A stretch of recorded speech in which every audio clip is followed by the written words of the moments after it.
How to make an Instagram reel to sell Temu products. So first of all, you're gonna have to go to Temu affiliate program. So if you don't know, you can simply open a new tab and search for Temu affiliate program and click on this link here.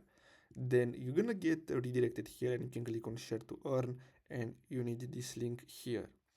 After that, you can use Reels as normal. You can upload a photo with a product from Temu, or you can use Canva and search for Instagram story templates, and you can use these ones here.